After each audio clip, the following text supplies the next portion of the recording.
And the closures among Britain's smaller abattoirs causing a crisis for farmers and the rural economy. We'll have a special report.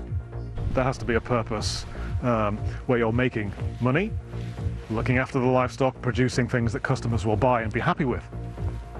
But it reaches a point where, when it's too difficult to do that, you must stop.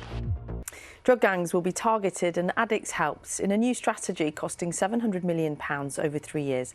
The plan, which will be announced by ministers tomorrow, will see a large proportion of the cash going to prisons and to the police to tackle dealers, but addicts will be taken out of the criminal justice system and into healthcare and recovery programmes.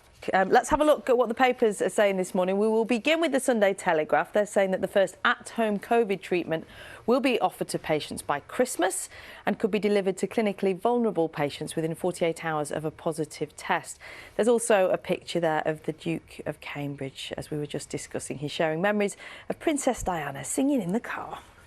The Sunday Mirror has been speaking to some families bereaved by COVID about the Christmas party held by Number 10 during the restrictions last year. Number 10, as you know, said that no COVID rules were broken. The Mirror was the paper that broke that story earlier in the week.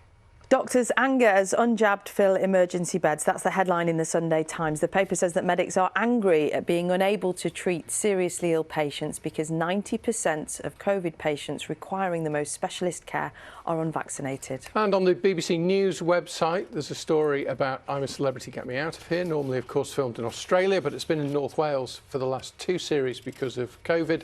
Campaigners are urging ITV bosses to keep the filming in Wales to help to tackle climate change. Obviously, weather's probably not as warm for the campmates. It's a good point, though, isn't it? Flying everybody out there is a massive carbon footprint.